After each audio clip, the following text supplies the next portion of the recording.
നമസ്കാരം, പ്രവാസി മലയാളിയിലേക്ക് സ്വാഗതം.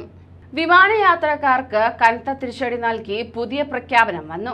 കോവിഡ് സമയത്ത് ആഭ്യന്തര വിമാന കമ്പനികളിൽ ഏർപ്പെടുത്തിയിരുന്ന വിമാന നിരക്ക് പരിധി 2020 നിർത്തലാക്കാൻ കേന്ദ്ര സർക്കാർ തീരുമാനിച്ചതായാണ് റിപ്പോർട്ട്. ഓഗസ്റ്റ് 31 മുതൽ വിമാന ടിക്കറ്റ് നിരക്കുകളിലെ നിയന്ത്രണം നീക്കം ചെയ്യുമെന്ന് സിവിൽ ഏവിയേഷൻ മന്ത്രാലയം വ്യക്തമാക്കുകയുണ്ടായി.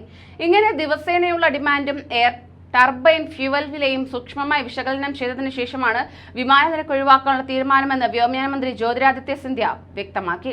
2022 ഫെബ്രുവരി മുതൽ റഷ്യ-യുക്രൈൻ യുദ്ധം മൂലം റെക്കോർഡ് നിലവാരത്തിലേക്ക് വർദ്ധിച്ച ATF വില കഴിഞ്ഞ ഏതാനും ആഴ്ചകളായി കുറഞ്ഞു വരികയാണെന്നും അദ്ദേഹം ചൂണ്ടിക്കാണിച്ചു. ആയതിനാൽ തന്നെ സമീപഭാവിയിൽ ആഭ്യന്തര ഗതാഗതത്തിൽ ഈ മേഖല വളരുമെന്ന് ഞങ്ങൾക്ക് ഉറപ്പുണ്ടെന്നും ജ്യോതിരാദിത്യ സിന്ധ്യ പറഞ്ഞു.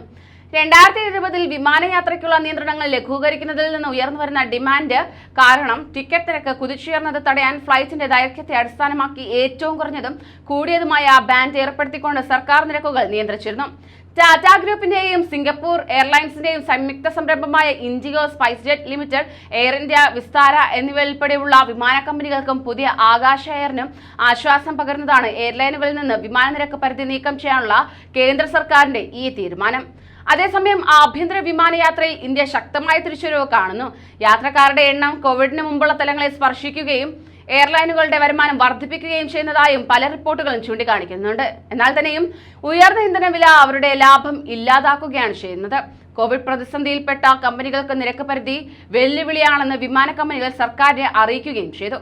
കോവിഡിനെ തുടർന്ന് പല വിമാന കമ്പനികളും വലിയ നഷ്ടം നേരിട്ടിരുന്നതായി റിപ്പോർട്ടുകൾ പുറത്തുവരികയുണ്ടായി. വിമാന നിരക്ക് പരിധി എടുത്തു കളഞ്ഞതോടെ തന്നെ യാത്രക്കാരുടെ എണ്ണം അനുസരിച്ച് നിരക്കിളവുകൾ അനുവദിക്കാൻ കമ്പനികൾക്ക് കഴിയുന്നതായിരിക്കും. കൂടുതൽ പ്രവാസി വാർത്തകൾക്കായി ഈ ചാനൽ സബ്സ്ക്രൈബ് ചെയ്യൂ.